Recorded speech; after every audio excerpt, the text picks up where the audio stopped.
আপনার তাহির আঙ্কেলকে কোয়েন আমার সাথে বসতে, যে কোনো দিন আমি তো একটা ভিডিও নিয়ে ওপেন চ্যালেঞ্জ করেছিলাম, আজও পর্যন্ত সাহস হয় না ওনার। মাইজ ভান্ডারি পীর তার কিতাবে লেখে আমাদের পীর ও নবী, তাহলে ওই পীরকে যেই তাহিরিরা সাপোর্ট দেয় ওরাও ভণ্ড। আপনি মানেন আর না মানেন এটাই ঠিক। যদি আপনি কোন হুজুর এত বড় বড় কথা কন, আপনার তাহির আঙ্কেলকে কোয়েন আমার সাথে বসতে, যে কোনো দিন আমি তো একটা ভিডিও নিয়ে ওপেন চ্যালেঞ্জ করেছিলাম, আজও পর্যন্ত সাহস হয় না ওনার। শিয়াবাদকে প্রমোট করে, শিয়াবাদ শিয়াবাদ। মা ফাতেমার নয়ন মনে হযরত আলীর জান, এটার মধ্যে শিয়াদের মতবাদ দিয়ে ভরা। সেই গানটা গায়ে তোমাদের বক্তা ভাইরাল, আর তার পেছনে তোমরা দৌড়াও। সাকাত হোসেন সাহেব আসবে, তার মাহফিলে মানুষ নাই। কপাল কতভাবে পড়ছে চিন্তা করে। মুসলমান ভাইরা যদি ভাবেন যে হুজুর মাঝে এক মাহফিলে বয়ান করতেছি, একজনকে হুজুর গীবত করেন কে? বাউল এক বাউল শিল্পী। আমি বললাম তুই তো একটা আস্ত ফাউল বেড়া, গীবত কারে কই তোমার শিখাস? এই এলাকায় যদি মোবাইল চোর ঢুকে, আপনি যদি বলেন যে ভাই উনি কিন্তু মোবাইল চোর, এটা গীবত? আর কথা কয় না। এই এলাকায় যদি গরু চোর আসে, আপনি যদি বলেন যে ভাই অমুক হলো গরু চোর, এটা কি গীবত? তাহলে যদি গরু চোর মোবাইল চোরের ব্যাপারে নাম ধরে ধরে বললে যদি গীবত না হয়, ইমান চোরদের নাম ধরে বলাটাও গীবত নয়। আট্টসি, সুরেশ্বর, চন্দ্রপাড়া, দেওয়ানবাগি, কুতুববাগি, রাজারবাগি, ছোট ভান্ডারি, বড় ভান্ডারি, মেজ ভান্ডারি, পানিশা, বালিশা, কালুশা, বালুশা, কেল্লাশা, ফাইল্লাশা, চিল্লাশা, চরম বিবি, গরম শাহ, ফকির শাহ, মিসকিন শাহ, গরিব শাহ, টংটং শাহ, ঢংঢং শাহ, হেহু শাহ, সোলেমান শাহ, ল্যাংটা বাবা। মাঝে একটা মাজার দেখছি আপনাদের বাঞ্ছারামপুরের, নাম হলো বিলাই শাহ। চট্টগ্রামে একটা মাজার আছে হযরত কুত্তা শাহ। মানুষ কুত্তার মাজারে গিয়ে কয় বাবা একটা সন্তান দে। আচ্ছা বলেন, কুত্তারে যদি কেউ বাপ ডাকে কি এর বাচ্চা? এটা কইবেন না, কইবেন ফুট ফুটে সুন্দর করে। ওই মাঝ ভান্ডারিকেও যারা কাফের মনে করে না, বোঝা গেল তারা সুস্থ মানুষ না। রাগ করলেন আপনারা? রাগ করেন না। যদি আপনি রাগ করেন তো আমার জবাব দেন। আপনি যদি বলেন যে হুজুর ভান্ডারিদের বই পাবো কোথায়, আপনি মোবাইল আছেন আপনার কাছে, মোবাইলে লিখবেন বেলায়েতে মোতলাকা, বাংলাদেশে লিখবেন বাংলা শব্দে বেলায়েতে মোতলাকা। দেশে কত নবী, ওরে বাপ রে বাপ, এত নবী, নাউজুবিল্লাহ বলবেন না? আস্তাগফিরুল্লাহাল আযীম। আল্লাহ বলেন নবী লাউ কানা ফীহিমা আলিয়াতুন ইল্লাল্লাহু লাফাসাদাতা, দুইজন খোদা যদি হতো তো সব ধ্বংস হয়ে যেত। খোদা কয়জন? বলেন না কয়জন?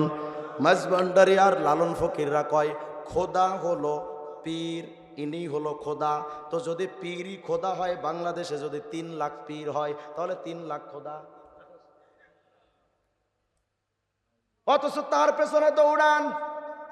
যেই বক্তাদের বয়ান শুনো, ওই বক্তারাও মাইজ ভান্ডারে পীরে প্রমোট করে, আর তারে আইনা লক্ষ জনতা হাজির।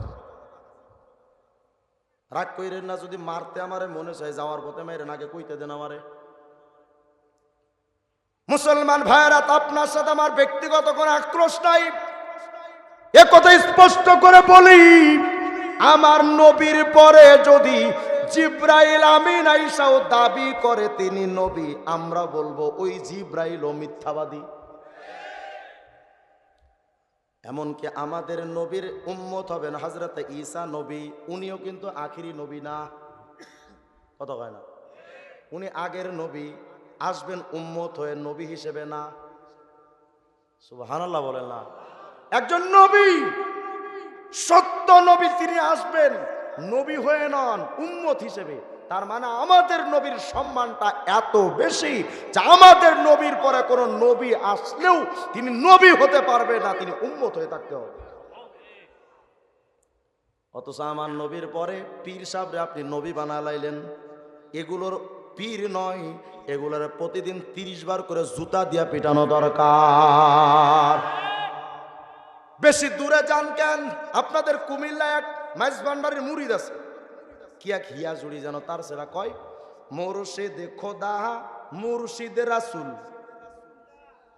দিলে মুখে করছি কবুল। বিশ্বাস না হইলে আপনি এখনই মোবাইলে সার্চ দেন, ঠিক এই গানটাই আছে, এই শব্দগুলোই আছে।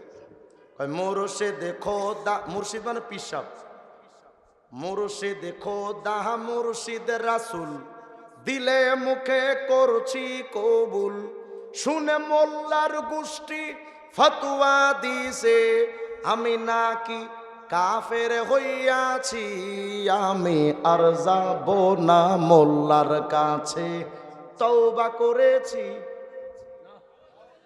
উনি নাকি তওবা করছে, আলেমদের কাছে যাবে না।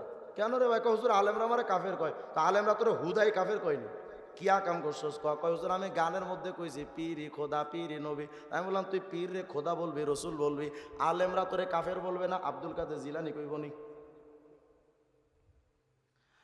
যদি মনে করেন আমরা পীর বিরোধী, না, ভুল কথা, মিথ্যা কথা। আমিও পীরের মুরিদ। এবছর চরমনার স্টেজে আমি উলামা মাশায়েখ সম্মেলনে বক্তব্য দিয়েছি। আমার পীর ছিলেন কায়েদে মিল্লাত আল্লামা জুনায়েদ বাবু নগরী রাহিমাহুল্লাহ। আমার বর্তমান পীর মুফতি আব্দুল ওয়াহিদ কাসিমি দামাত বারাকাতুম। আমরা পীরকে তত সময় মানি আমার পীর যত সময় আল্লাহ এবং রসুলকে মানবে। সিদ্দিক হয়, এরা নাকি সুন্নি। চলেন তো দেখি আমরা এমন একজন নবী পেলাম যেই নবীর চেয়ে উত্তম কোন সৃষ্টি আসমান আর জমিন কেন, সাতবক জমিন আসমান কেন, কুল কায়নাত সকল সৃষ্টির মধ্যে আমাদের নবীর মতো এত দামি, এত সম্মানী, এত ভালো মানুষ আগেও ছিল না, এখনো নাই, ভবিষ্যতেও আসার সম্ভাবনা। এমন একজন নবী আল্লাহ আমাদেরকে দিলেন, যেই নবীর উম্মত হবেন আগের জামানার নবীরা। কত কয়? আগের জামানার একজন নবী হযরত ঈসা ইবনে মারিয়াম, এই জামানার নবীর উম্মত হবে না হবে না? তো কি দামি নবী আপনি পেলেন। এমন একজন দামি নবী আল্লাহ পাক আপনাকে আমাকে দান করলেন, যেই নবীর কথার মধ্যে মাধুর্যতা দেখে বেঈমানরা দলে দলে কালেমা পড়ে মুসলমান হয়ে যাইত। এর দুনিয়ার মানুষ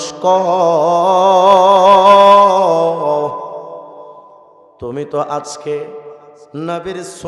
নবীর আশেক বলে দাবি করলা, মাথায় নবীর সুন্নাত নাই, গায়ে নবীর সুন্নাত নাই, পোশাকে আশাকে ব্যবহার আচরণে নবীর সুন্নাত নাই। আজকে তো অনেক মুসলমান দাড়ি হতে লজ্জা পায়, দাড়ি রাখতে লজ্জা পায়, টুপি মাথায় দিতে লজ্জা পায়। আল্লাহর নামে কোটিবার কসম, যারা দুনিয়াতে দাড়িওয়ালা হতে লজ্জা পায়, কিয়ামতে সবাই দাড়ি ছাড়া উঠতে লজ্জা পাবে। কথা বুঝেন নাই?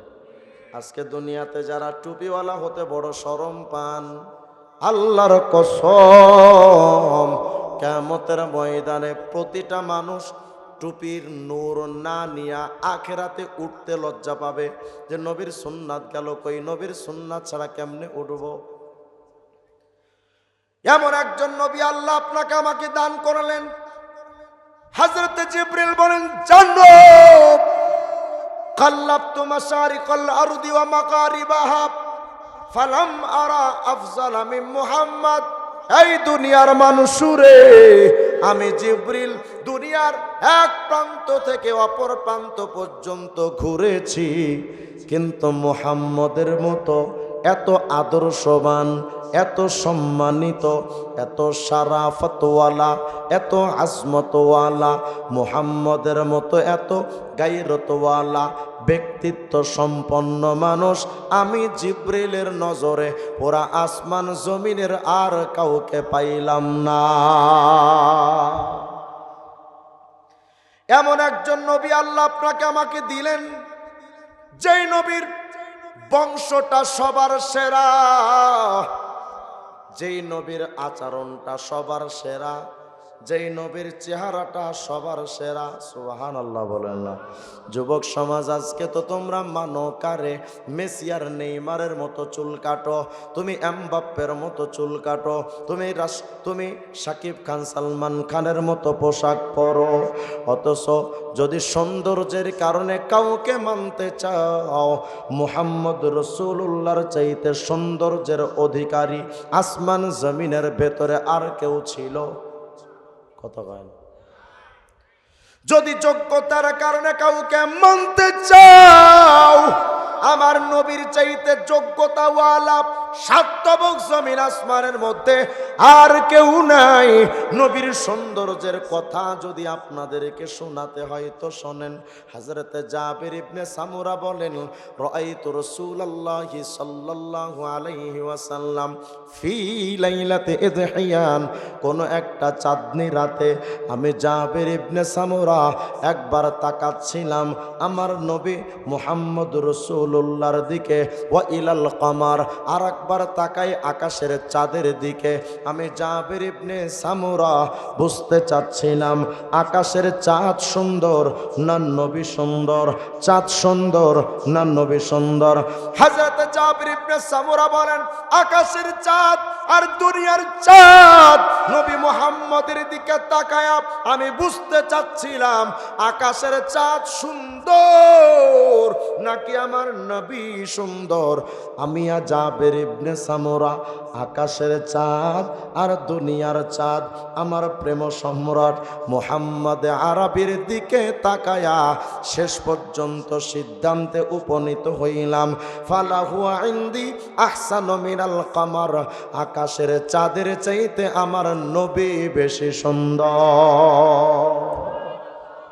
সৌন্দর্যের কারণে যদি কাউকে মানতে চাও, নবী ছাড়া বিকল্প রাস্তা নাই। যদি বলো হুজুর চরিত্রের দিক দিয়ে কে কেমন, সমাজে আমরা তো নেতাদেরকে মানি কেন, কই অমুক নেতার চরিত্র ফুলের মতো পবিত্র, তার মানে চরিত্র যার ভালো মানুষ তার পেছনে দৌড়ায়। তো যদি চরিত্রের কারণে কাউকে মানতে চাও, তোমার নবীর চরিত্রের ব্যাপারে আমি কিভাবে সার্টিফিকেট দেব? তবে এতটুকু জানি রে, কার চরিত্র কত সুন্দর এটা সবচাইতে বেশি জানেন তার ঘরের বউ। আমার চরিত্র কেমন এটা আমার বিবি ভালো জানে, আপনার চরিত্র কেমন এটা আপনার বিবি বেশি জানে, অন্যদের তুলনায় বউ বেশি জানে কার চরিত্র কেমন। তো চলেন না রে মুমিন, নবীর স্ত্রী আম্মা জান আয়েশা সিদ্দিকাকে প্রশ্ন করি, গো মা, আপনার স্বামী মুহাম্মদ রাসূলুল্লাহর চরিত্রটা কেমন ছিল আপনি আমাদেরকে একটু জানান। আম্মা জান আয়েশা সিদ্দিকা বলেন, রে দুনিয়ার মানুষ, আমার স্বামী নবীর চরিত্র এটা তোমাদের কেমনে বুঝায়, তবে এতটুকু বলি, কানা খুলুকুহু আল কোরআন, এই কোরআন শরীফে যেমন কোনো ভেজাল নাই, আমার স্বামী নবীর চরিত্রে কোনোই ভেজাল ছিল না।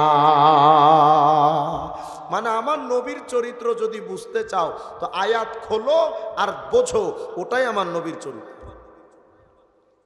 যদি চরিত্রের কারণে কাউকে মানতে চান, নবী হবেন আপনার একমাত্র মডেল। যদি সৌন্দর্যের কারণে কাউকে মডেল মানতে হয়, নবী ছাড়া বিকল্প রাস্তা নাই। বংশ পরিচয় যদি কাউকে মানতে হয়, নবী ছাড়া বিকল্প রাস্তা নাই। ব্যক্তিত্বের কারণে যদি কাউকে মানতে হয়, নবী ছাড়া বিকল্প রাস্তা নাই। যদি যোগ্যতার কারণে কাউকে মানতে চান, অনেকে তো আছে অমুকের যোগ্যতা ভালো, অমুক স্যারের যোগ্যতা ভালো, তো তার মতো স্টাইল আমার মধ্যে আনার চেষ্টা করি।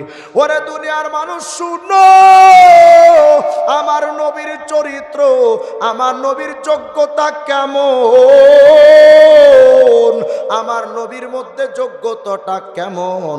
আজকের বুয়েটের ছেলেরা মানে Einstein, Newton, Maxwell, Charles Darwin, Aristotle, Ibn Sina, অমুক তমুক রে মানে কেন, কয় এদের অনেক বড় বড় যোগ্যতা আছে। কেউ মানে জাফর ইকবাল রে, কেউ মানে শাহরিয়ার কবির রে, কেউ মানে হুমায়ুন আজাদ বিন বেজাত রে, এদেরকে মানে কেন, কয় যোগ্যতা অনেক ভালো। আমার নবীর যোগ্যতা কেমন জানেন? হযরতে আল্লাহর নবীর সাহাবী, তখনও পর্যন্ত তিনি কালেমা পয়রা মুসলমান হন নাই। আল্লাহর নবীর কাছে আসলেন, এসে বললেন, ওগো পয়গম্বর, লাকাত, এটার জবাব দেন, ওটার জবাব দেন, ওটার জবাব দেন, এটার জবাব দেন। নবীজি সকল প্রশ্নের জবাব যখন টাস টাস করে দিলেন, তখন এই সাহাবী বলেন, নবী, আমি ইহুদিদের পণ্ডিত, সাক্ষ্য দিলাম, লাকাদ উতিতা উলুমুল আউয়ালিন ওয়াল আখিরিন।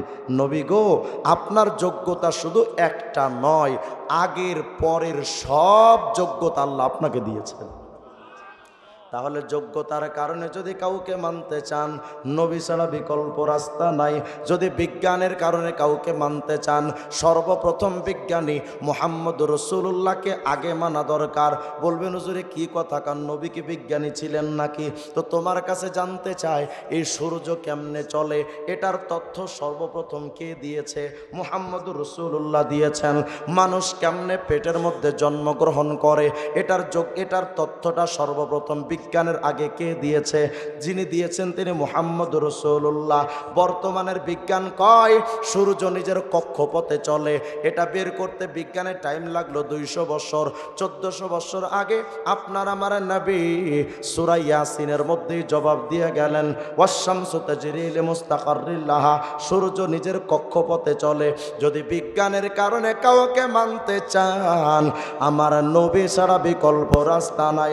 আরে তোমার বিজ্ঞান তো সামান্য চাঁদের দেশে গেছে, সামান্য তোমার বিজ্ঞান তো মঙ্গল গ্রহের তথ্য দিয়েছে, তোমার বিজ্ঞান তো শুধু তথ্য দিয়েছে মহাশূন্য পর্যন্ত, তোমার বিজ্ঞান এর ওপরে যাইতে পারে নাই। কিন্তু তোমার আমার নবী চাঁদ পাড়ি দিলেন, মঙ্গল পাড়ি দিলেন, সূর্য পাড়ি দিলেন, গ্যালাক্সি পাড়ি দিলেন, milky way galaxy, andromeda galaxy পাড়ি দিলেন। তোমার আমার নবী কালপুরুষ নিহারিকা পাড়ি দিলেন, প্রক্সিমা সেন্টোরাই পাড়ি দিলেন, আলফা সেন্টোরাই পাড়ি দিলেন। তোমার আমার নবী ইকারাস পাড়ি দিয়া, সাতবক জমিন আসমান পাড়ি দিয়া আর শাহিম পর্যন্ত, আর শাহিমের তথ্য পর্যন্ত নবী দিয়েছেন। এমন জায়গা পর্যন্ত নবী চলে গেলেন যেখানে তোমাদের বিজ্ঞান যাওয়া দূরের কথা, জিব্রাইল আমিনও যাইতে পারে না। তাহলে বিজ্ঞানের কারণে যদি কাউকে মানতে চাও, নবী ছাড়া বিকল্প রাস্তা নাই। যদি বলেন হুজুর তাও বুঝলাম, নবীর মধ্যে তো ডাক্তারি যোগ্যতা ছিল না। হ্যাঁ, তোমাদের ডাক্তারের মতো নবীর যোগ্যতার দরকার ছিল না। কেন? তোমাদের ডাক্তাররা ট্রিটমেন্ট করে ঔষধ দিয়া, আর আমার নবী ট্রিটমেন্ট করতে ঔষধ লাগে না। সুবহানাল্লাহ। বুখারী শরীফের হাদিস 3701 নম্বর হাদিস। হযরতে আলী কাররামাল্লাহু ওয়াজহা অসুস্থ, চোখে সমস্যা, তিনি সকালবেলা মসজিদে আসেননি। সকালবেলা পয়গম্বর জিজ্ঞেস করেন, সাহাবা আইনা আলী ইবনে আবি তালেব, আমার আলী কই? ইয়া রাসূলুল্লাহ, আলী তো অসুস্থ, আলী তো মসজিদে সকালবেলা আসতে পারেন নাই। নবী বলেন, আমার আলীরে ডাকো। আলী কাররামাল্লাহু যখন আসলেন, আল্লাহর নবী কোনো ডাক্তারের কাছে পাঠাননি। এদিক খেয়াল করেন, এদিক মনোযোগ দেন। কি বিরক্ত হচ্ছেন নাকি আপনারা? শোনেন শোনেন, নবীর কারামত আর আজমত আর নবীর মুজিজাগুলো শোনেন, নবীর যোগ্যতা শোনেন। সকালবেলা আল্লাহর নবী আলীকে পায় না। আলী কোথায়? বলে চোখে সমস্যা, আসে নাই আলী। আল্লাহর নবী বলেন, আমার আলীরে ডাকো। ফালাম্মা জা আলী, আলী যখন নবীজির সামনে দাঁড়ায় গেছে, আল্লাহর নবীর সামনে আলী যখন দাঁড়ায় গেলেন, আল্লাহর নবী কোনো হোমিও ডাক্তারের কাছে পাঠাননি, কোনো অ্যালোপ্যাথিক ডাক্তারের কাছে আল্লাহর নবী আলীকে পাঠাননি। শুনতেছি ভাইরা? আলী কোনো ঔষধ খাননি। মায়ার নবী আলীর চোখে কোনো মলম লাগাননি। হাদিসের বুখারী শরীফের হাদিস, তাফালা ফি আইনাইহি ওয়া দাআ লাহু ফাবারাআ, শুধু মুখের থুতু লাগায় দিয়েছেন তো সুস্থ হয়ে গেছে। যদি কোনো ডাক্তারের যোগ্যতার কারণে ডাক্তারকে মানতে হয়, নবী ছাড়া বিকল্প রাস্তা নাই। তোমারে যদি প্রশ্ন করে যুবক করে যখন নবী হিজরত করে যাচ্ছিলেন মদিনার দিকে, গুহার মধ্যে গিয়া যখন আশ্রয় নিলেন, আবু বকর সিদ্দিকের পায়ে তো সাপে দংশন করলো। কোন ডাক্তার ট্রিটমেন্ট করেছিলেন?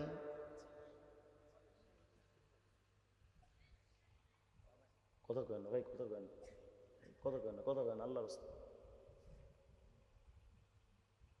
কথা কেন, সামনে আসেন। সিদ্দিক আকবর যখন গাড়ের মধ্যে অসুস্থ হলেন, সাপে কামড় দিল। কই রে? নবী তো কোনো ডাক্তারের কাছে নিলেন না, কোনো অ্যালোপ্যাথিক হোমিও ডাক্তারের কাছে নিলেন না, শুধু মুখের থুতু লাগিয়ে দিলেন, তো আবু বকর সুস্থ হয়ে গেছে। সুবহানাল্লাহ বলেন। তাহলে বোঝা গেল নবীর মধ্যে ডাক্তারি যোগ্যতা ছিল না ছিল না? তোমার নবীর মধ্যে বিজ্ঞানের যোগ্যতা ছিল না ছিল না? সর্বযোগ্যতায় যদি নবী যোগ্যতা সম্পন্ন হন, এই যুবক তোমার কাছে জানতে চাই, তুমি মেসি আর নেইমারের মতো চুল কেমনে কাটো? এই দুনিয়ার মানুষ আওয়ামী লীগ বিএনপি করো, মুজিবের সৈনিক হও, জিয়ার সৈনিক হও, কাকা এরশাদের সৈনিক তুমি হও, সামান্য এক বাংলাদেশের স্বাধীনতা এনে দেওয়ার জন্য যদি বঙ্গবন্ধুরে মানা যায়, পুরা দুনিয়াকে স্বাধীন করার জন্য বঙ্গবন্ধুর আগে নবী মুহাম্মদকে মানা দরকার। কেন তুমি মেসির দিকে দৌড়াও? হুজুর জানেন মেসির যোগ্যতা কেমন, পুরা বিশ্বব্যাপী মেসিরে চেনে। আরে বেটা, তোমার মেসির নামটা তো বিশ্বব্যাপী ছড়ানো, তোমার মেসির নাম তো ফিফার টুর্নামেন্টের কোন এক কর্নারে লাগানো। তোমার আমার নবীর নাম কোন কোন জায়গায় আছেন জানো? আল্লাহ বলেন, নবী গো ওয়ারাফানা লাকা যিকরাক, নবী আমি আল্লাহ আপনার মান, আপনার সম্মান, আপনার ইজ্জত আমি আল্লাহ অনেক অনেক অনেক অনেক অনেক উপরে উঠাবো। সুবহানাল্লাহ বলেন না? আল্লাহর নবী প্রশ্ন করেন, জিবরাইল রে ওয়া কাইফা রুফিয়াত, আল্লাহ আমার নামটা কিভাবে সম্মানের সাথে অনেক উপরে উঠাবেন? আল্লাহ পাক রব্বুল আলামিন জবাব দেন, পয়গম্বর ইদা যুকিরতা মাই, ও পয়গম্বর দুনিয়ার মানুষ বুঝো, অনেক সময় রাস্তায় চলাচল করার সময় ওয়ালের মধ্যে, দেওয়ালের মধ্যে দেখবেন লেখা থাকে M+S লেখা থাকে না? কথা কয় না? এটা কি কারণে লেখা থাকে জানেন? এটা লিজেন্ডরা ভালো বুঝবেন।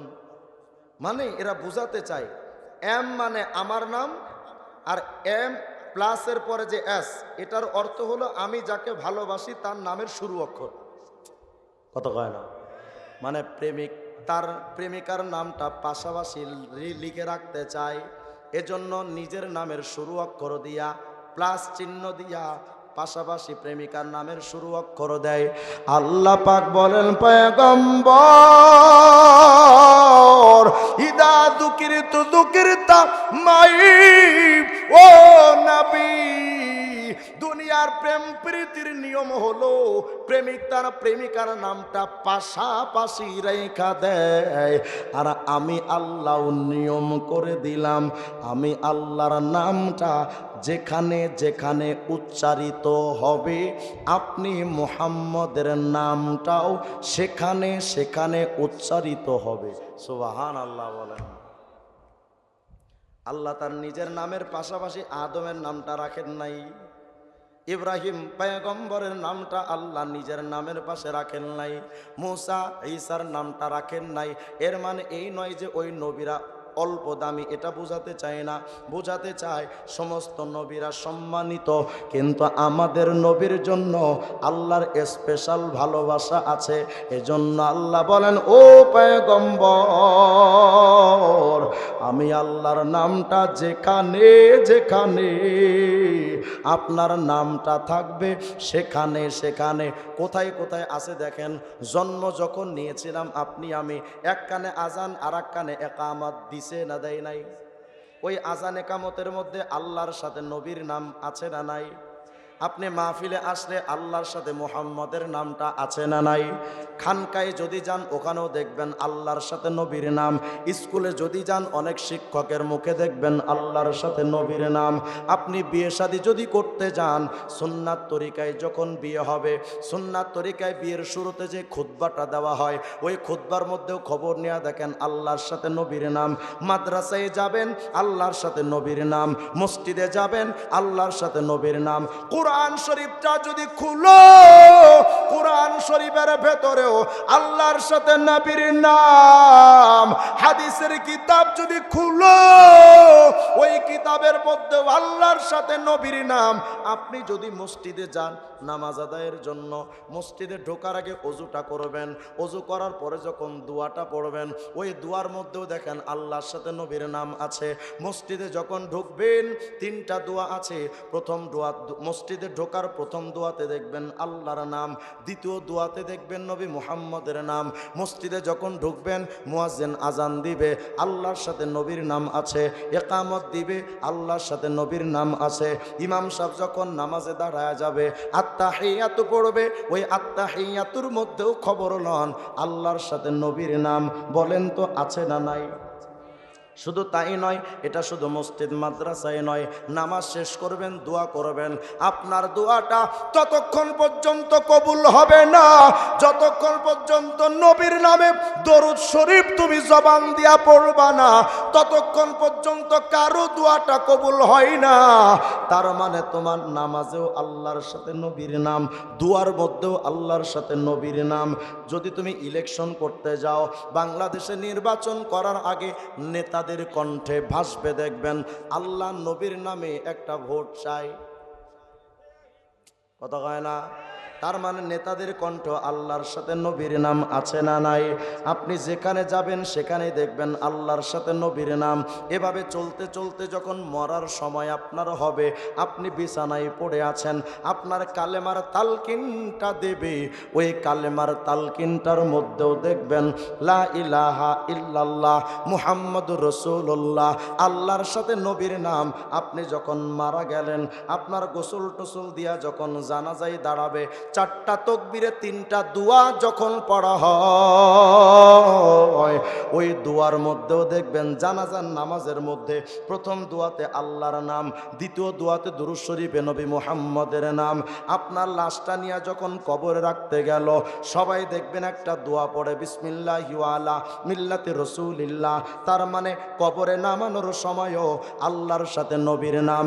এমনকি তোমার কবরে নামাইয়া সবাই যখন বিদায়, মুনকার নাকির আইসা 3টা যখন প্রশ্ন তোমারে করবে, ওই 3টা প্রশ্নের ভেতরে বিএনপির জিয়ার নাম রবে না, আওয়ামী লীগের বঙ্গবন্ধুর নাম রয় না, জাতীয় পার্টির কাকা এরশাদের নাম রয় না, তোমার পীরের নাম রয় না, এই বক্তার নামও থাকে না।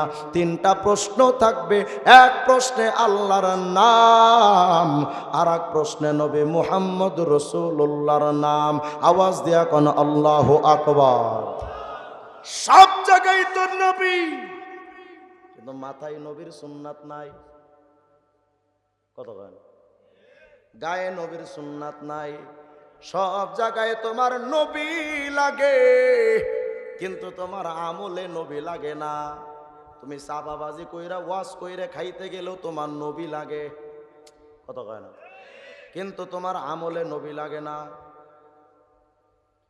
হায়রে মুসলমান আফসোস, আল্লাহ রাব্বুল আলামিন বলেন ও পয়গম্বর, ইদা যুকিরতু যুকিরতামাই, যেখানে আমি আল্লাহর নাম সেখানে আপনি নবীর নাম। আল্লামা কাস্তালানি কিতাবে লিখেছেন, কিতাবের নাম আল মাওয়াহিবুল লাদুনিয়া, কিতাবের মধ্যে লিখছেন আদম আলাইহিস সালাম একদিন আল্লাহকে বলছেন, আল্লাহ ওই যে জান্নাত থেকে তো নিষিদ্ধ বৃক্ষ থেকে গাছ খেয়ে ফেলছিলাম, আল্লাহ আপনি তো দুনিয়ায় পাঠাইলেন, ইন্না আদম ওয়া হাওয়া বাকায়া মিআতাই সানা, আদম এবং হাওয়া 200 বৎসর কেঁদেছেন, আল্লাহ মাফ করেন, আল্লাহ মাফ করেন, আল্লাহ মাফ করেন, কিন্তু আদম আলাইহিস সালাম ক্ষমা পান না। একদিন আদম নবী আল্লাহকে বলেন, আল্লাহ আসআলুকা বিহাক্কি মুহাম্মদ, আল্লাহ আমার মুহাম্মদের ওসিলায় মাফ করে দেন।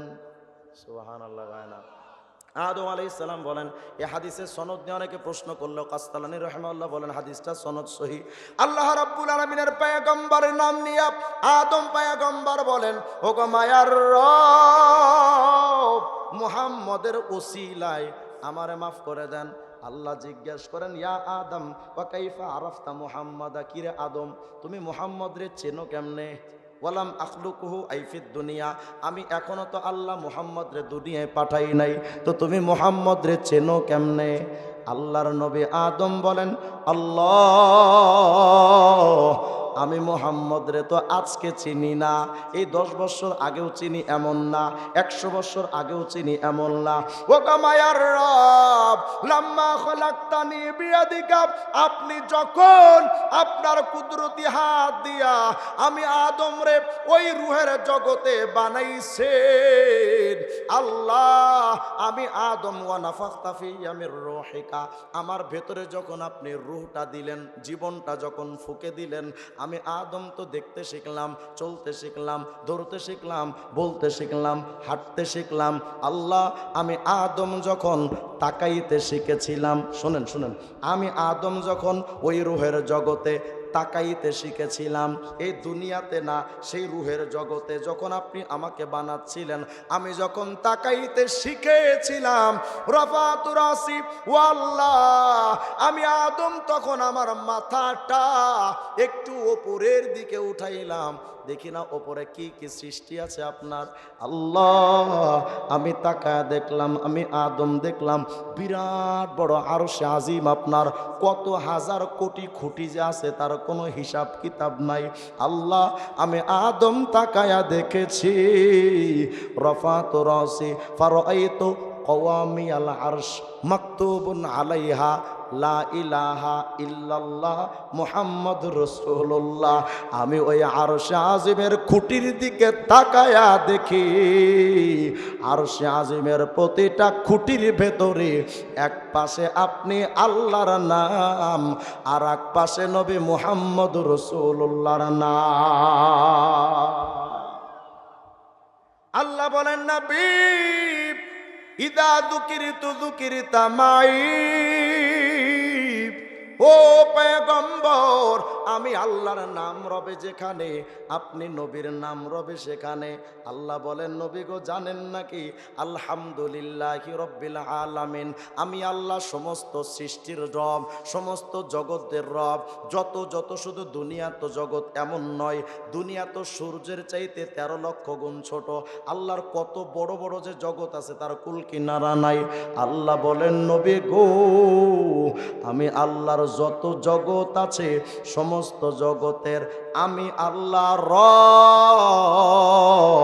ওমা আরসালনাকা ইল্লা রাহমাতাল লিল আলামিন। আর নবী আমি আল্লাহ যেই যেই জগতের রব, আপনি নবী সেই সেই জগতের রহমত।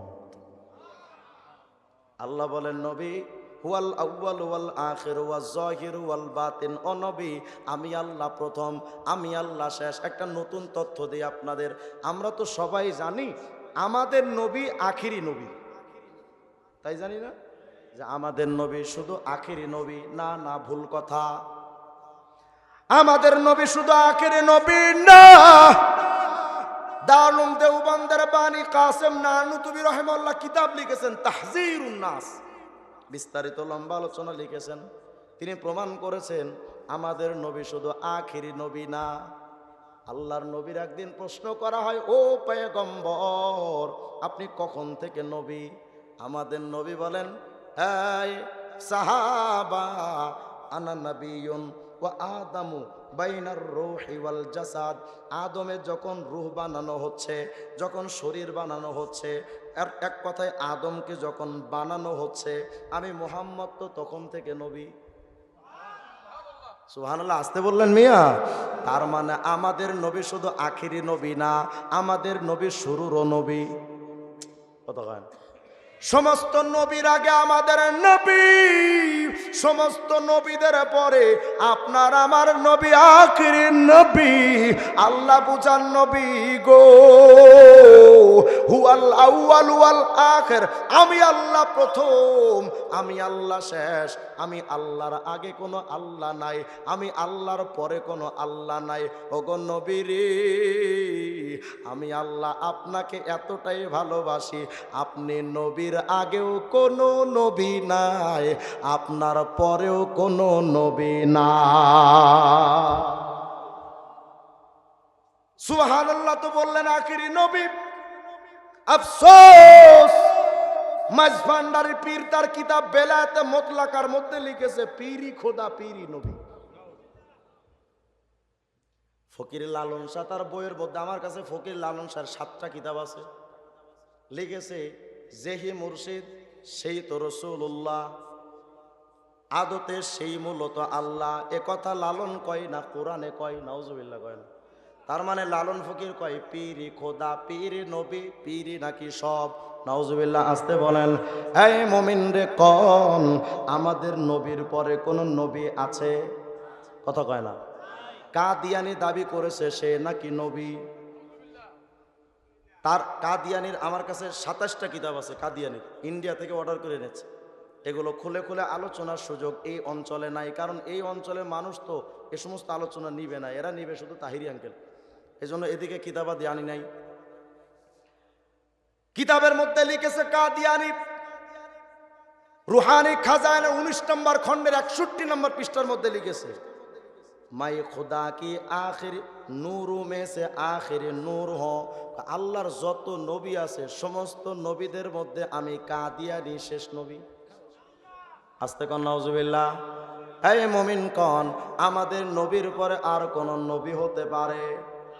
একজন নবী দাবি করার কারণে কাদিয়ানিকে যারা মানে তারা যদি কাফের হয়, পীররে যারা নবী মনে করে, ওই মাঝভান্ডারিকেও যারা কাফের মনে করে না, বোঝা গেল তারা সুস্থ মানুষ না। রাগ করলেন আপনারা? রাগ করেন না। যদি আপনি রাগ করেন তো আমার জবাব দেন। আপনি যদি বলেন যে হুজুর ভান্ডারিদের বই পাবো কোথায়, আপনি মোবাইল আছেন আপনার কাছে, মোবাইলে লিখবেন বেলায়েতে মুতলাকা, বাংলাদেশে লিখবেন বাংলা শব্দে বেলায়েতে মুতলাকা। সে কত নবী, ওরে বাপ রে বাপ, এত নবী। নাউজুবিল্লাহ বলবেন না? আস্তাগফিরুল্লাহাল আযীম।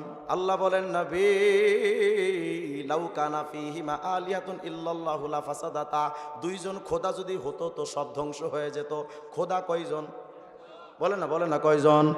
মাঝভান্ডারি আর লালন ফকিররা কয় খোদা হলো পীর, ইনি হলো খোদা। তো যদি পীরই খোদা হয়, বাংলাদেশে যদি 3 লাখ পীর হয়, তাহলে 3 লাখ খোদা। অথচ তার পেছনে দৌড়ান। যেই বক্তাদের বয়ান শুনো, ওই বক্তারাও মাঝভান্ডারে পীরে প্রমোট করে, আর তারে আইনা লক্ষ জনতা হাজির। রাগ কইরেন না, যদি মারতে আমারে মনে চায় যাওয়ার পথে মেরে নাকে কইতে দেন আমারে। মুসলমান ভাইয়েরা, আপনার সাথে আমার ব্যক্তিগত কোনো আক্রোশ নাই, এ কথা স্পষ্ট করে বলি। আমার নবীর পরে যদি জিব্রাইল আমিন আইসাও দাবি করে তিনি নবী, আমরা বলবো ওই জিব্রাইল ও মিথ্যাবাদী। এমনকি আমাদের নবীর উম্মত হবেন হযরত ঈসা নবী, উনিও কিন্তু আখিরি নবী না। কথা কয় না?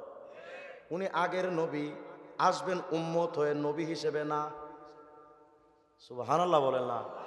একজন নবী, সত্য নবী, তিনি আসবেন নবী হয়ে নন, উম্মত হিসেবে। তার মানে আমাদের নবীর সম্মানটা এত বেশি যে আমাদের নবীর পরে কোনো নবী আসলেও তিনি নবী হতে পারবে না, তিনি উম্মত হয়ে থাকতে হবে। অথচ আমার নবীর পরে পীর সাহেবরে আপনি নবী বানালাইলেন। এগুলোর পীর নয়, এগুলোর প্রতিদিন 30 বার করে জুতা দিয়া পিটানো দরকার। বেশি দূরে যান কেন? আপনাদের কুমিল্লা এক মাঝভান্ডারির মুরিদ আছে, কি এক হিয়া জুড়ি যেন, তার সেরা কয় মুর্শিদ খোদা মুর্শিদ রাসূল, দিলে মুখে করছি কবুল। বিশ্বাস না হইলে আপনি এখনই মোবাইলে সার্চ দেন, ঠিক এই গানটাই আছে, এই শব্দগুলোই আছে। কয় মুর্শিদ খোদা, মুর্শিদ মানে পীর সাহেব, মুর্শিদ খোদা মুর্শিদ রাসূল, দিলে মুখে করছি কবুল।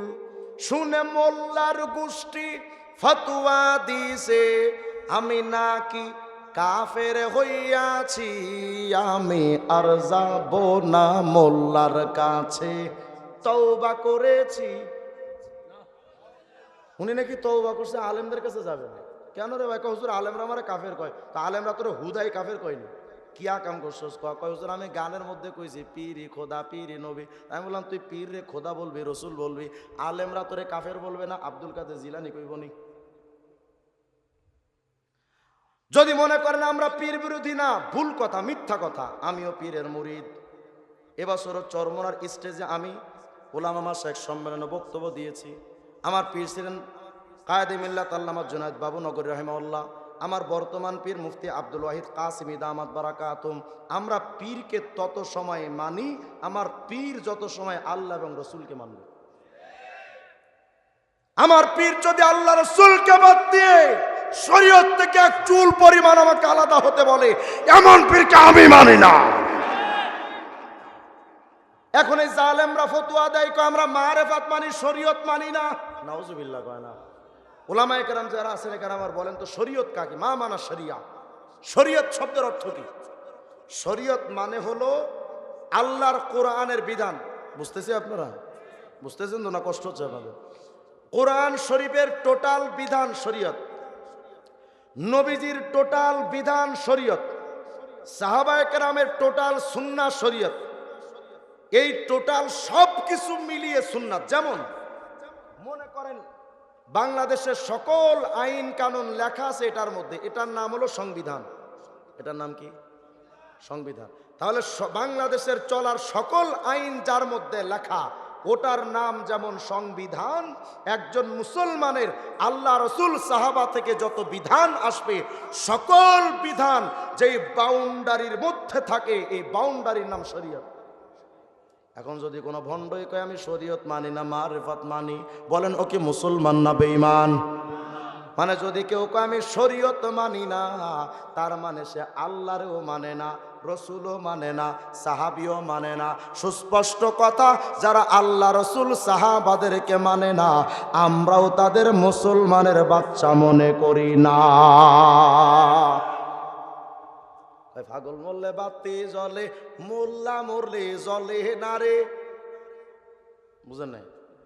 মানে এরা মারেফতের ভণ্ড। হুজুররা তো শরীয়ত মানেন, এই হুজুররা মরলে তো কবরে মোমবাতি জ্বলে না। কথা কয় না? আর এদের পাগল ছাগল মরলে তো কবরে মোমবাতি জ্বালায়। এই জন্য গান বানাইছে, পাগল মরলে বাতি জ্বলে, মুন্সি মরলে জ্বলে না, পাগলার কাছে খোদাই থাকে, কান্নার দলে দেখে না, টুন টুনা টুন টুন। আমি বললাম আমগো কবরে আগুন জ্বলবে কে? তোরা দুনিয়াতে শরীয়ত বাদ দিয়া মারেফতের গাঞ্জা টানছস। কত গান দুনিয়াতে খাইলি আগুন, এখন তোর কবরেও যে আগুন জ্বলে এটার প্রমাণ তোর কবরের ওপরেও আগুন। মুসলমান ভাইরা কথাগুলো বুঝেন। হুজুর আমরা গাঞ্জা গুঞ্জা খাই না, কি খাস? কয় সিদ্ধি। কি খায়? গাঞ্জার নাম দিছে সিদ্ধি, ইয়াবার নাম দিছে বাবা, মদের নাম দিছে মাল। কথা হয় না? হুজুর আমরা গাঞ্জা গুঞ্জা খাই না, কি খাও? কয় সিদ্ধি। আমি বললাম সিদ্ধি তো হারামি গাঞ্জা। হুজুর মুখ সামলে কথা কন, সিদ্ধির বিরুদ্ধে কইবেন না কেন? হুজুর সিদ্ধি একটা বরকতের খাবার। আচ্ছা এত বরকতের খাবার, সিদ্ধি খাইলে কি হয়? হুজুর বুঝেন না, সিদ্ধি খাইলে বুদ্ধি বাড়ে। কেমন বুদ্ধি বাড়া বাড়ছে? সিদ্ধি খা, বাড়িতে এসে বউরে কয় ও মা দুটো ভাত দেওয়া যাবে মা, বুদ্ধি বাড়ছে। আমরা বক্তারা তো রাস্তাঘাটে রাত্রবেলা চলি, দেখি তাগড়া যুবক কুত্তার পা ধরে কয় বাপ আমার মাফ করে দে। কিরে ভাই কি সমস্যা? হুজুর একটু আগে নেশা করছে। বিশ্বাস করেন আর না করেন যুবক, বাংলাদেশের মাজারগুলো এখন ইবাদতের আখড়া না, গাঞ্জার আড্ডাখানা। গাঞ্জাকে ওখানে বৈধভাবে খাওয়ার জন্য তারা মাজারে যাচ্ছে। মাজারে তো আমিও যাই, কিন্তু মাজারে সিজদা দিতে যায় না। শাহজালাল ইয়ামানী রহমতুল্লাহ আলাইহির কবরের পাশে আমিও যাই, গিয়ে সুন্নাত তরিকায় জিয়ারত করে চলে আসি, কিন্তু বাবার কাছে আমি চাই না, কারণ ওই বাবা কবরে কোন অবস্থা আছে আমি তো জানি না। কত হয় না? কারণ শাহজালাল ইয়ামানী যত বড় পীর হন না কেন, শাহজালাল ইয়ামানী যে জান্নাতি এটার গ্যারান্টি আপনি দিতে পারবেন? কত হয় না? আব্দুল কাদের জিলানী রহমতুল্লাহ আলাইহিকে আমরাও বুজুর্গ মনে করি, বিরাট বড় আল্লাহওয়ালা ছিলেন মঈনুদ্দিন চিশতি রহমতুল্লাহ আলাইহিকে আমিও আমাদের মাথার মুকুট মনে করি, কিন্তু উনি যে কবরে জান্নাতি হালতে আছেন এটা আমি গ্যারান্টি দিতে পারবো? কারণ আমার কাছে কি ওহী আসছে? সাহাবায়ে কেরাম যাদের ব্যাপারে আল্লাহ সিদ্ধান্ত দিয়েছেন তাদের পরের আর কাউকে জান্নাতি নিশ্চিতভাবে বলা যায় কথা কয় না। এখন এই ভণ্ডরা পীরের কাছে গিয়া কয় বাবা আমারে মাফ কইরা দে, ও মাফ করবে কেমনে তোরে? বাবার কাছে মাজারে গিয়া কয় বাবা সন্তান দে। কি বলবো, আফসোসের কথা বলেন, আমাদের বাংলাদেশ এমন একটা রাষ্ট্র যেই বাংলাদেশের ল্যাংটাও পীর। আমি বললাম ভাই আমার তো হিসাব কিতাব মেলাম, ল্যাংটা পীর হলো কেমনে? আমি তো হিসাব মিলাইতে পারলাম না, ল্যাংটা পীর হয় কেমনে? ল্যাংটা যদি পীর হয় তাহলে আমি বলি ল্যাংটা যদি পীর হয় কুত্তা বড় পীর। কারণ তোর বাপ তো মাঝে মধ্যে জ্যাঙ্গা পরে, কুত্তা তো হেটাও পরে না। ল্যাংটার কাছে কাকায় বাবা ভাগ্য পাল্টা দে, যা দেখে বাবারই কপাল খারাপ, কাপড় চোপড় দূরের কথা জ্যাঙ্গাও নাই।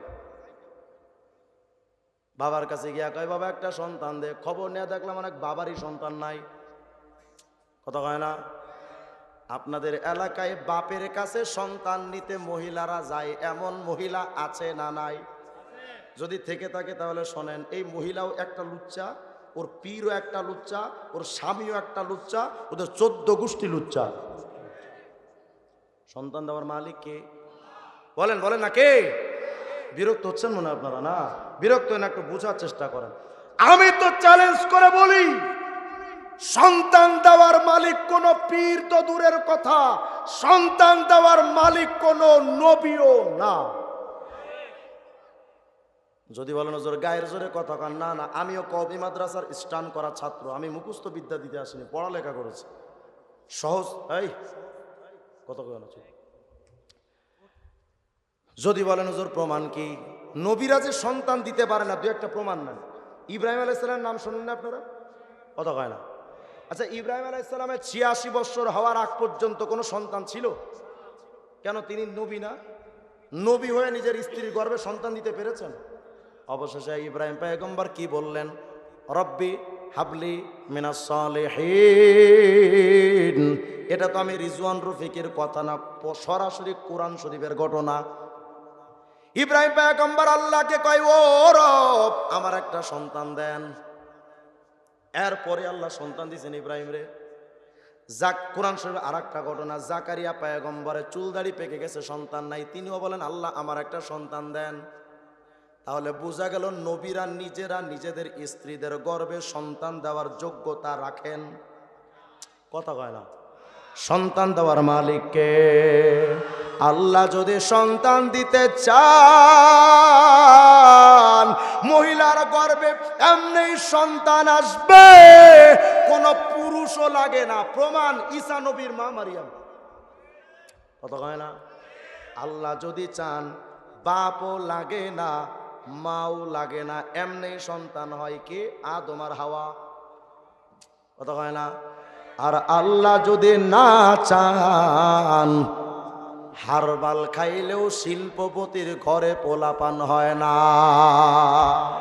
কি খেলা খেলাইলা দয়াল রে দয়াল, খেলা চমৎকার, না পাকে মা নুস বানায়া মিলাইছো বাজার রে রে।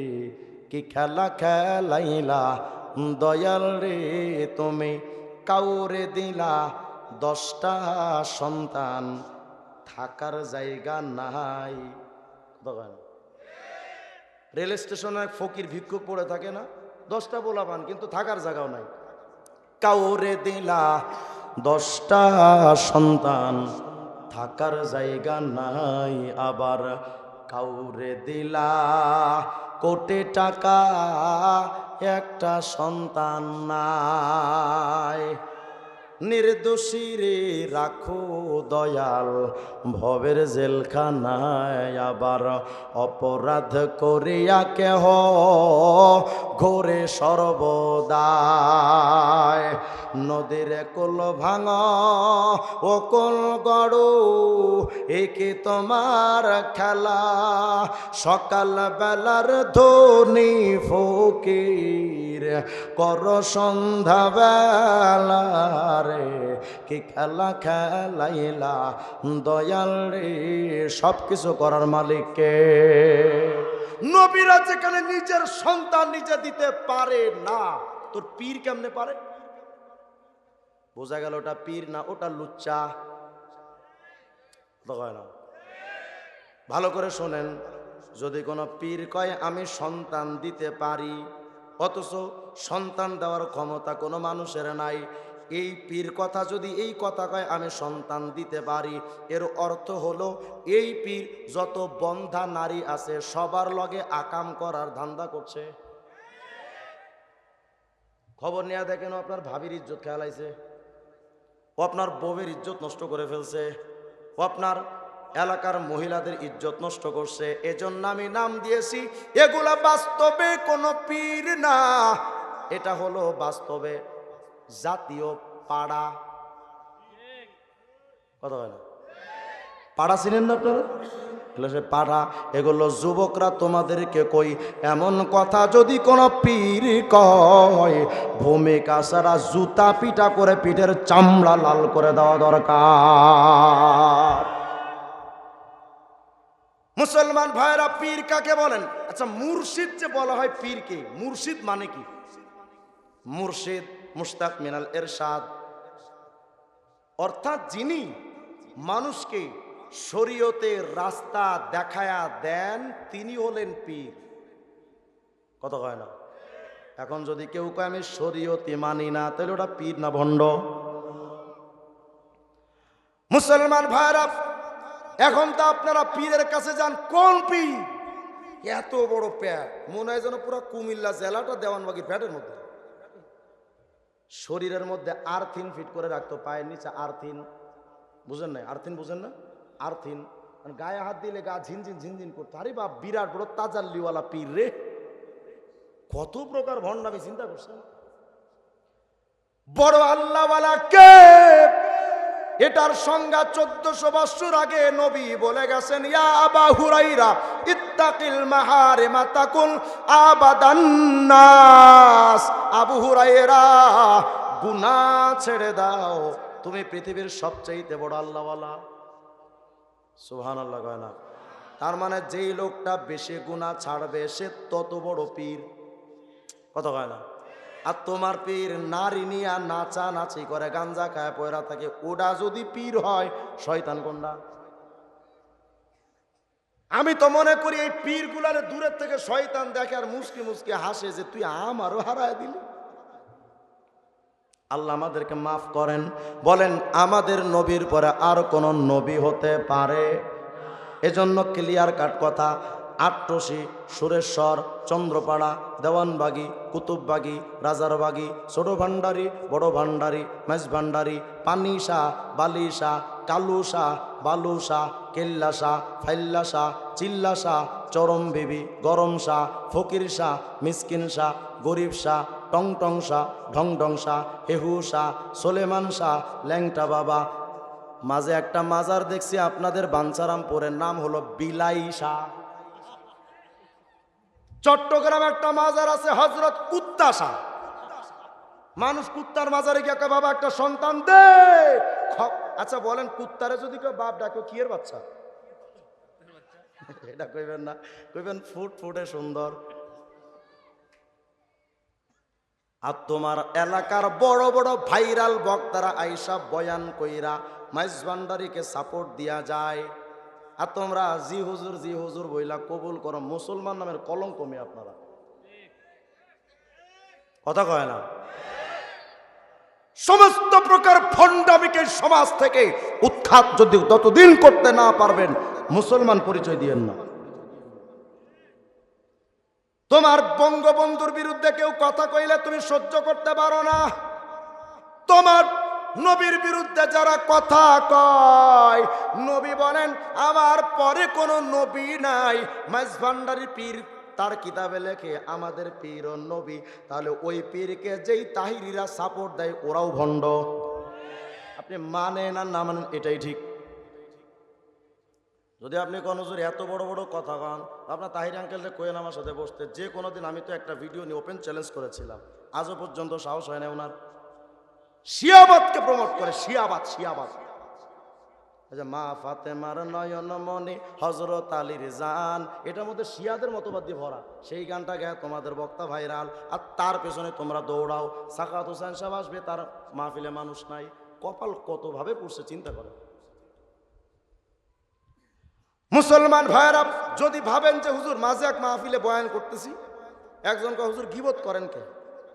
বাউল ফাউ, এক বাউল শিল্পী। আমি বললাম তুই তো একটা আস্ত ফাউল বেড়া, গীবত কারে কয় তোমার শিখাস? এই এলাকায় যদি মোবাইল চোর ঢুকে, আপনি যদি বলেন যে ভাই উনি কিন্তু মোবাইল চোর, এটা গীবত? আর কথা কয় না। এই এলাকায় যদি গরু চোর আসে, আপনি যদি বলেন যে ভাই অমুক হলো গরু চোর, এটা কি গীবত? তাহলে যদি গরু চোর, মোবাইল চোরের ব্যাপারে নাম ধরে ধরে বললে যদি গীবত না হয়, ইমান চোরদের নাম ধরে বলাটাও গীবত নয়। আমার নবীর পরে আর কোন নবী হতে পারে? এই দুনিয়ার মানুষ এত ভাগ্যবান উম্মত, এমন একজন নবী আল্লাহ যে আপনাকে আমাকে দিলেন। কেমন দামি নবী! ওই নবীর সম্মান বলতে গিয়ে তো লম্বা টাইমের দরকার। আগে কিছু বললাম, এবার শোনেন। এত দামি নবীর উম্মত হিসেবে আমরাও দামি। সুবহানাল্লাহ কয় না? কেমন দামি! আল্লাহর নবী একদিন এক জায়গায় দাঁড়িয়ে আছেন। ইমাম সাখাবী রহমতুল্লাহ আলাইহির কিতাব আল কাউলুল বাদিয়ার মধ্যে লিখেছেন, নবীজি দাঁড়িয়ে আছেন স্ট্রং। হঠাৎ করে পাশের থেকে একটা লোক যাচ্ছে, সাথে তার একটা হরিণী।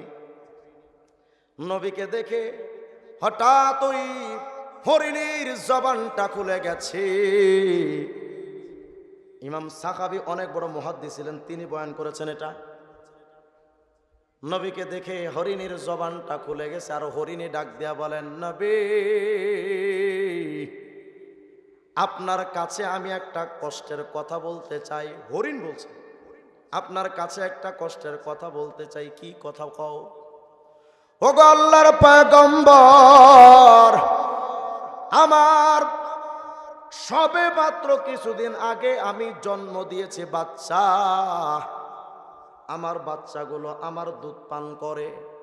ও নবী, এই লোকটা আমাকে শিকার করে নিয়ে আসছে, কিন্তু আমার বাচ্চারা তো ক্ষুধার্ত। ওগো নবী,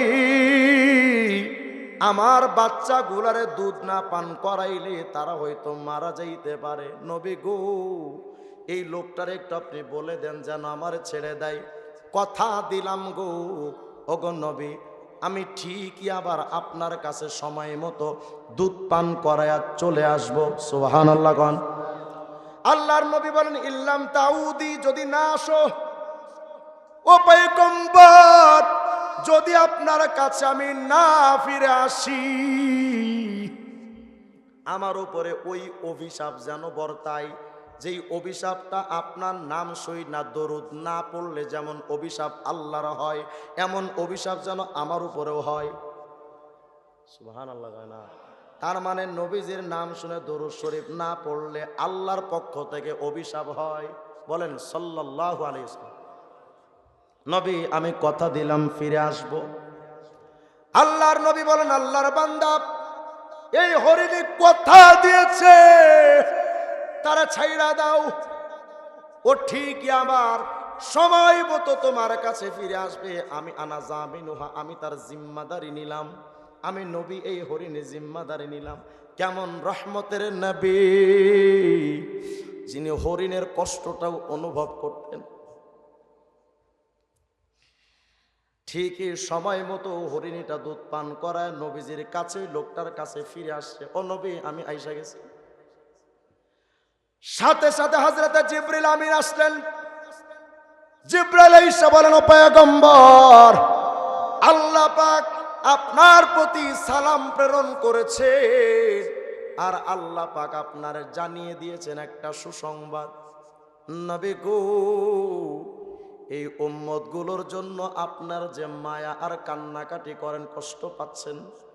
নবী তো সারাটা দিন প্রায় সময় উম্মতি উম্মতি বলে কাঁদতেন। ও নবী, আল্লাহ কথা দিয়েছেন এই হরিণীটার তার বাচ্চাদের প্রতি যেমন মায়া,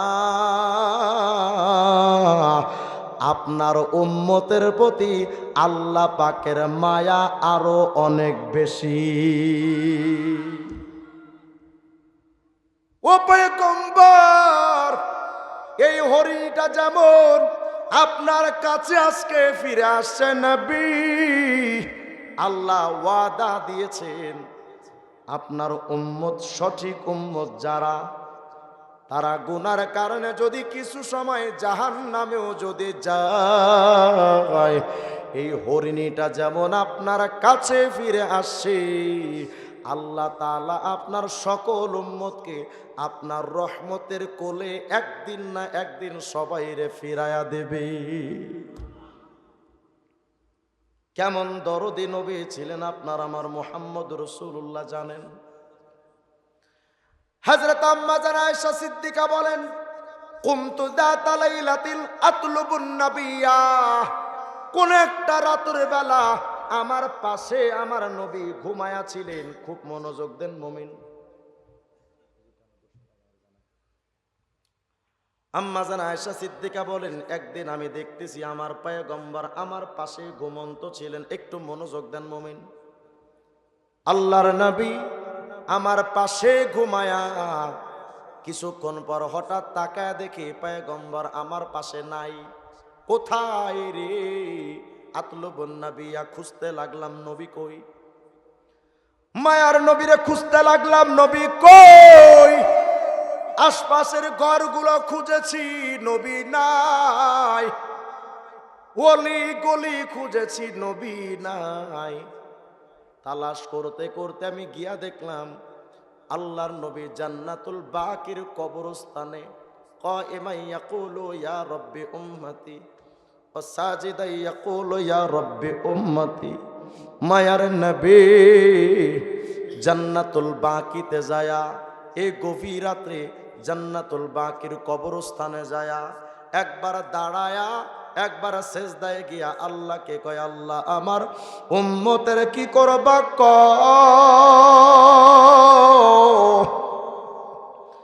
আমার গুনাহগার উম্মতরে কি করবা ক, আল্লাহ আমার উম্মতরে মাফ কইরা দেন।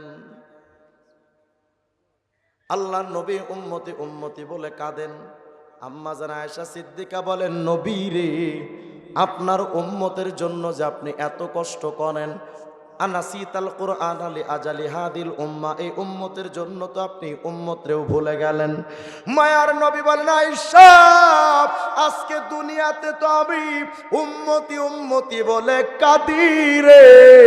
ওরে আয়েশা জেনে রাখো, ফাইদা দাখালতু ফিল কবরি আকুলু ইয়া রাব্বি উম্মতি, যখন আমি কিয়ামতে যখন আমি কবরের মধ্যে প্রবেশ করব রে, আমার জবান দিয়া চলতে থাকবে উম্মতি উম্মতি উম্মতি উম্মতি।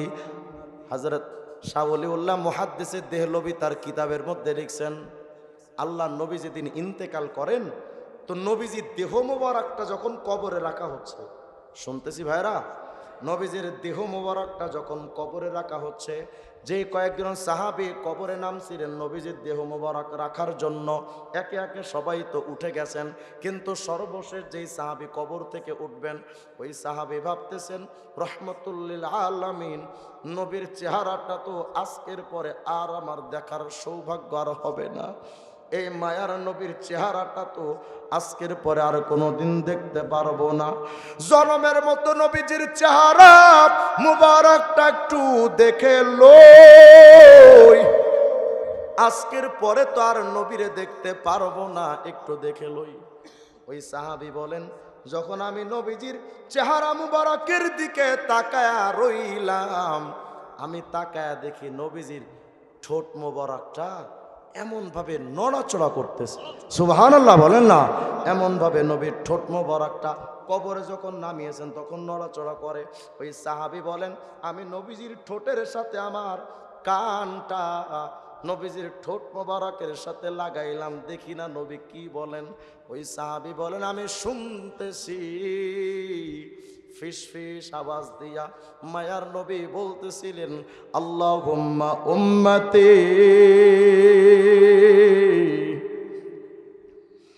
আল্লাহ আমার গুনাহগার উম্মতরে যে রেখে আসলাম ওদের উপায়টা হবে কি। আল মুস্তাদরাক আলা সহিহাইন লিল হাকিম 228 নম্বর হাদিস।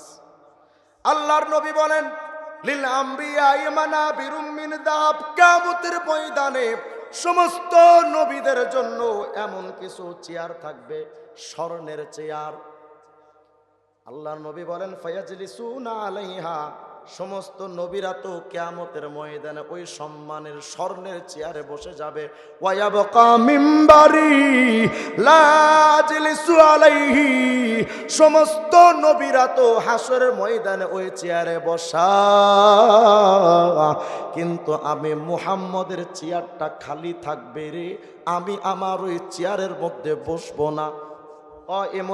কাইমান, আমি দাঁড়ায় দাঁড়া আকুল ইয়া রব্বি উম্মতি, দাঁড়ায় দাঁড়ায় বলতে থাকবো আল্লাহ আমার উম্মতের কি হবে, আল্লাহ আমার উম্মতের কি হবে। এত দরদি নবী কিয়ামতের ময়দানে উম্মতের দিকে দৌড়াবেন, উম্মত দৌড়ায় আসবে, মাঝখানে পর্দা পড়ে যাবে। আল্লাহ কেন পর্দা করলেন? ও রাসূল, এরা আপনি ইন্তেকালের পর কত কত নতুন নতুন বেদাত তৈরি করেছে, সুন্নাত মানে নাই, কত নতুন নতুন বেদাত তৈরি করেছে। এজন্য বেদাতীদের থেকে খুব সাবধান। পীরের রূপ ধারণ করে বেদাত প্রচার করে, বক্তারা এসে বেদাত প্রচার করে, খবরদার বেদাত থেকে সাবধান।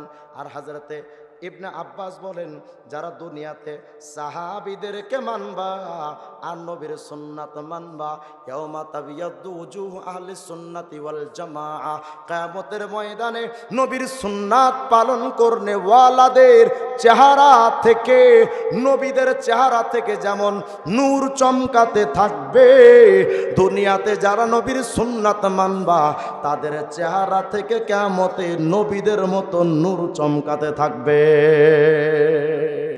সবাই সবাই সুন্নাত আছে যেখানে, সুন্নাত নাই যেখানে।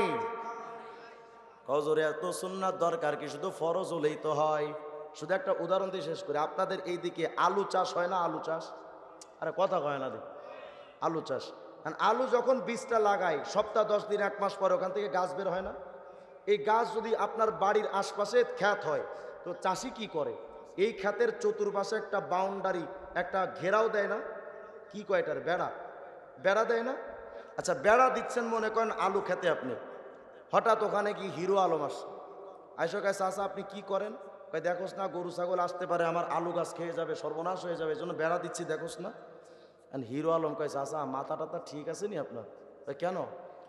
আপনার দরকার আলু, ওটা তো থাকে মাটির নিচে, আপনি পাতা করবেন নাকি? গাছ গুছ যদি ছাগল গরুতে খাওয়া যায় তো অসুবিধা কি আপনার? এত এখন চাচাই কয় হিরো আলম, গরু ছাগল আসতে তত সমস্যা না, তোর মতো ছাগল আসলে যত সমস্যা। কেন? তোর মতো ছাগল যদি আসে তো আগে গাছের পাতা খাবে, পাতা খাওয়া শেষ হলে গাছের লতা গাছটা খাবে, গাছটা খাওয়া শেষ হলে ভেতরের গোড়া শুদ্ধ টান দিয়ে ভেতরের আলু বের করে আলু খাবে। অতএব আমার আলু বাঁচাতে হলে আগে পাতা বাঁচাতে হবে। শয়তান আইসা প্রথমে আপনারে কয় সুন্নাত দরকার কি? ওয়াজিব তো আছে, ফরজ তো আছে, ইমান তো আছে, সুন্নাত দরকার কি? বাদ দে। এই কিছু পীরেরাও ঠিক এই একই কথা কয়। এভাবে করে প্রথম সুন্নাত খায়, ওয়াজিব খায়, ফরজ খায়, পরে ইমান ধরে টান দেয়।